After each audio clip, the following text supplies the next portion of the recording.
안녕하세요. 발빠른 시황의 이석우입니다. 다소 아쉽게 우리나라 증시 어제 2400 돌파 시도를 했고 오늘 장 초반에도 거래소 기준으로 2400 돌파 시도하는 듯 하다가 쭉 밀려서 오히려 하락 마감했습니다. 코스피 지수 1.6% 하락 마감했고요.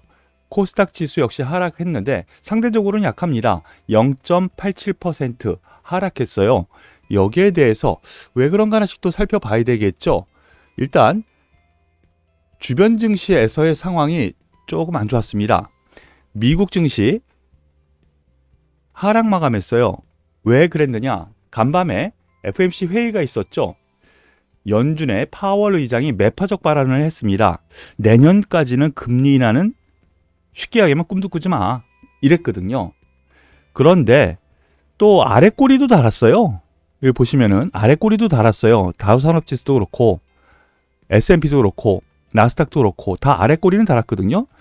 즉 장 초반에 강세를 보이다가 갑자기 FOMC 회의에서 결과 발표하는데 매파적 발언이 나오니까 쭉 밀렸다가 또 아래 꼬리 달았어요. 이거 왜 그랬느냐? 그런데 우리가 생각하기에 내년에 경기 침체는 없을 것 같아. 이런 얘기를 했거든요. 그러니까 경제는 괜찮다라고 하네. 그러니까 또 아래 꼬리를 달면서 저가 매수가 들어온 상황에서 마무리 졌어요. 그래서 우리나라 증시 하락 출발을 했습니다. 하락 출발 분명히 했는데 장초반 보합선 가까이까지 또 땡겨요. 그래서 2400 도전을 또 하는가 했더니 쭉 밀립니다. 여기에는 중국의 경제 지표 좀 안 좋게 나왔고요. 소비자 지표죠. 별로 안 좋게 나왔고, 그리고 중국에서 이 코로나 방역 완화가 되다 보니까 갑자기 코로나 환자 수가 급증했다라는 뉴스가 오늘 심심치 않게 나오다가 장막 후반에는 그것이 실제 뉴스로 좀 나오는 흐름이 나왔습니다. 그러면서 이렇게 쭉 밀리는 흐름이 나왔고요. 특히나 동시호가에서 한번 보시죠. 동시호가에서 갑자기 7포인트나 급락하는 흐름이 났습니다. 7포인트나 동시호가에서만. 요거 누가 그랬나? 수급동향에서 놓고 보면은요. 요 흐름 잠깐 보셔야지 돼요. 수급동향에서 보면은 시간대별로 보면은요. 여기에서 갑자기 외국인은 1000억 정도 매수가 들어왔고요. 기관이 1600억 정도 매도했죠. 동시호가에서만.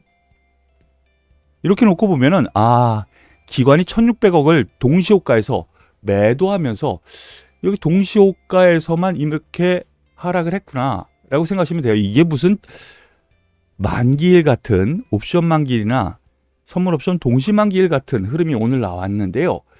자, 얘네들이 왜 그랬을까 생각해 보면은 오늘 밤에 또 ECB 유로존이죠. 그리고 BOE 영국의 중앙은행 여기에서 또 금리 결정을 하는데 여기서도 0.5% 인상할 거다. 이런 예상치가 나오면서 기관에서 일단 선제적으로 좀 매도가 나온 거 아닌가 싶어요. 이렇게 선제적으로 매도가 나왔을 때 그 다음날 이거는 좀 없어지는 듯한 상승 흐름이 좀 나옵니다. 그래서 제 예상에는요. 요 동시호가에서 떨어진 요 부분은 바로 회복하면서 시초가 형성될 가능성이 이상에서 최소한 이상에서 그러니까 7포인트 이상이죠. 미국 시장이 뭐 하락하더라도 7포인트 이상에서 출발할 가능성이 있지 않느냐라는 판단입니다. 이런 흐름 안에서 전반적으로 놓고 보면은 제가 말씀드렸었던 부분 아래로는 2400포인트의 2350포인트의 강력한 지지대가 있습니다. 그거를 믿고 흐르는 지금의 증시이기 때문에 위로 2400 좀 있지만은 저항선이 있지만은 여기 강력한 지지대가 있기 때문에 종목별 장세는 펼쳐지는 흐름이 계속 나타나는 겁니다. 이 원리를 말씀을 드렸는데 오늘도 비슷한 흐름이 나왔어요. 여기서 잠깐 보시면은요. 삼성전자 2% 동시호가에서만도 또 떨어졌어요. 보시면 동시호가에서만도 0.5% 가까이 떨어졌고요. 하이닉스 1.96%니까 2% 가까이 떨어졌죠. 동시호가에서만 지금 0.5% 떨어졌어요.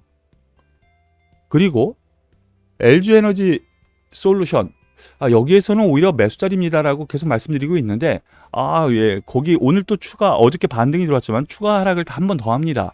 2.5% 하락하는데, 그래도 얘 같은 경우에는 동시호가 직전에 0.5% 정도 오히려 얘는 또 올라왔어요. 그러니까 종목별로 서로 치고받고 하면서 움직이는 흐름이 좀 나왔습니다. 이렇게 흐름이 IT, 미국이든 유로존이든 금리 인상에 대한 부분이 다시 재부각이 되다 보니까 빅테크 관련주, 이런 IT 관련주들이 하락을 했고요. 그리고 특히나 카카오그룹주가 오늘 급락을 했어요. 카카오가 5.79% 하락했고, 카카오페이 9%, 카카오뱅크 9% 하락하면서 최근에 그래도 꽤 많이 올라왔죠. 전 고점, 딱 전 고점 저항대에서 탁 맞고 떨어지는 흐름이에요. 여기에서 제가 이 전 고점까지는 가지 않겠습니까? 라고 말씀드린 기억이 나는데요. 전 고점까지는 갈 기억이, 예. 그리고 카카오뱅크도 마찬가지고요. 전 고점 딱 튕겨맞고 뚝 떨어지는 흐름입니다. 일단은 제가 생각에 박스권 흐름이 예상된다라는 점 기억을 하시고요. 카카오페이도 그렇고요. 박스권 흐름. 뭐 한 번쯤이 아니죠. 좀 덜 떨어지더라도 그 뭐 여유는 좀 있는 것 같고요. 올라가더라도 상단에 막히는 흐름이 나타날 가능성이 크다라는 쪽으로 생각하셔도 될 것 같습니다. 카카오 같은 경우 뭐 거의 비슷한 맥락이죠. 그런데 이 카카오 같은 경우에는 공정위에 고발이 이루어지면서 벌금을 물게 생겼어요. 그러한 악재 때문이다 라고 얘기를 하는데요. 근데 그거는 뭐 제가 생각에 조그만 것 같고요. 정부의 규제는 계속 카카오에는 있는 부담이 있고, 그리고 전반적으로 빅테크 관련주들이 오늘 하락했다라는 데에 염두를 두고 바스킷으로 매매, 즉 동시에 기관에서처럼요, 뭐 몇십 개 종목을 갖다 한꺼번에 툭 매도를 하다 보니까 이런 현상이 나타났다, 이렇게 생각하시는 것이 맞을 것 같습니다. 더불어서 인터넷 관련주에서 네이버도 5.6% 떨어졌죠. 조금 떨어지면은 얘도 위로 박스권, 이거 돌파 시도하다가 밀렸는데요. 뭐 조금 더 떨어지면 박스권 하단일 것 같습니다. 그렇기 때문에 그렇게 지금 시점에서는 그렇게 나쁘게 볼 필요는 없지 않을까라는 판단이니까 참고하시길 바라겠습니다. 이렇게 시가총액 상위 종목, 우리나라 비중을 차지하는 빅테크 관련주들이 하락하다 보니까 지수가 전반적으로 하락하는 흐름이 좀 나왔고요. 그 가운데 오늘도 상승한 테마군이 있습니다. 제가 그동안 말씀드렸었던 테마군 가운데 에이스테크 3.65%, RFHIC 3%, HFR 4%, 솔리드 2.2%, 그리고 광통신이 오늘 전 고점대를 넘으면서 오늘은 제일 높은 상승률을 기록했네요. 5G 같은 경우에는 어제는 서진 시스템이 또 대장주 역할을 했거든요. 그런데 오늘 1% 올라갔어요.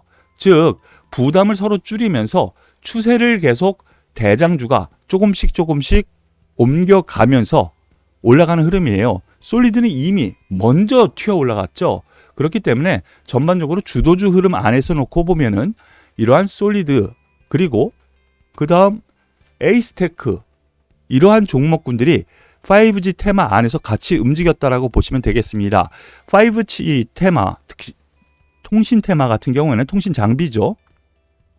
같은 경우에는 지금 전 세계적으로 지금 기지국이 모자란다고 하죠. 그리고 아직까지 설치를 못한 국가들은 지금 가속도를 붙이고 있어요. 특히 삼성전자 같은 경우 인도에 대규모 계약을 했죠. 이러한 것이 최근에 뉴스로 나오면서 테마를 이루고 있는데 실적이 이미 턴어라운드가 됐어요. 이 부분은 제가 솔리드를 말씀을 드리면서 이미 턴어라운드 된 상태이고 앞으로도 실적이 더 좋아질 것밖에 없다라고 말씀을 드렸죠. 그러한 점에서 놓고 보면은 5G 테마 같은 경우에는 중기 관심 종목으로 여전히 관심을 기울여도 되겠다, 이렇게 말씀드릴 수 있겠습니다. 그리고 오늘 뭐 대체에너지 관련주라고 해야 되겠죠. 전반적으로 원전 관련주가 아침에는 먼저 튀어나왔습니다. 두산 에너빌리티 1.5% 상승했고요. 한전 기술 1.9% 상승 등 여러 가지 이 관련주들이 상승을 했는데 장 초반에 강세에서는 약간 밀려났습니다. 원전 관련주죠. 과거 터키라고 하고 지금 이제 명칭이 좀 바뀌었죠. 튀르키예, 터키죠. 과거 수십조 원대의 원전 협의 이거를 논의를 한다. 이러한 뉴스가 어저께 장 끝나고 밤부터 나오기 시작했고 오늘 새벽에도 좀 나오더라고요. 그러면서 원전 관련주들이 상승했는데요. 정부에서도 밀고 있는데 원전 관련해서 왜 시세를 이렇게 못 줄까? 야, 요거는 약간 물음표가 가기는 하는데 정부에서 미는 이러한 부분은 계속 지원책도 나오고 정부에서 외교적으로도 성과를 이루려고 분명히 노력을 할 거거든요. 원전 관련주 역시 긍정적으로 볼 만한 요건 충분히 된다고 생각을 하니까 참고하시길 바라겠습니다. 그리고 어제도 말씀드렸었던 종목군들 중에 대체에너지요. 오늘은 CS 윈드, 풍력 관련주들이 먼저 튀어 올라갔습니다. CS 윈드가 오늘도 1.5% 상승했는데요. 어제 말씀드렸었던 것처럼 지금 수주가 계속 진행되고 있고 내년에도 수주는 계속 일어날 거예요. 그런 점에서 CS 윈드의 이러한 최근의 상승세는 분명한 이유가 되겠고요. 전 고점 8만 원대에서 살짝 저항대는 받겠지만 중기적인 그리고 장기적인 이러한 모멘텀, 수주 모멘텀은 계속 있을 가능성. 그러면은 외국인 기관이 안 놓쳐요. 이런 종목은. 그러니까 지속적으로 풍력 관련주 관심을 기울여도 되겠다고 생각을 합니다. 다만 어제 급등했었던 한화솔루션 어제 같은 경우 제가 방송에서 말씀드렸었던 것처럼 7% 급등을 했는데 이 태양광 관련주 그리고 풍력 관련주 같은 경우에는 새벽에 마감한 미국 증시에서 전반적으로 하락한 증시인데도 불구하고 대체에너지, 청정에너지 관련주들은 상승했거든요. 그런데도 불구하고 CS 윈드는 올라갔고 하나솔루션은 소폭 하락했어요. 이거 왜 그랬을까? 보시면은요. CS 윈드 상승했지만 상승폭이 좀 더 하나솔루션이 좀 더 컸어요. 어저께 상승폭이요. 그래서 어느 정도 차익 매물이 좀 나온 거라고 생각이 되고요. 특별한 악재가 없고 태양광 같은 경우에도 미국 시장의 대표 종목군들이 상승하는 흐름 그 안에서 같은 영향에서 봐야 돼요. 풍력도 그렇고요. 태양광도 그렇고 이것이 우리나라의 시황 문제가 아니거든요. 전 세계 특히 미국, 유럽 이러한 곳에 뭐 중장기적인 수주 모멘텀이 계속 있다라는 점에서 놓고 보면은 하나솔루션을 비롯한 이 현대에너지솔루션 이들 종목군까지 태양광 관련주 그리고 풍력 관련주는 중기적으로 여전히 관심을 기울여도 되겠다 이렇게 말씀을 드리겠습니다. 시장이 오늘 생각보다 더 많이 하락한 흐름이 있지만 앞에서 보셨다시피 기관에서 동시호가에서 애따 모르겠다 뭐 이런 느낌의 매도가 투매가 나오는 현상이거든요. 예, 그런 점에서 놓고 보면은 오늘 밤 미국 증시가 어느 정도만 뭐 선방을 하더라도요. 뭐 좀 하락하더라도 우리나라 증시는 내일 반등 여력 충분히 있다라고 생각이 되고 가장 큰 것은요. 2350선의 지지에 대한 부분은요. 저는 아주 강력하다고 생각이 됩니다. 바로 이 부분에서 한번 테스트를 하려고 했다가 말았는데요.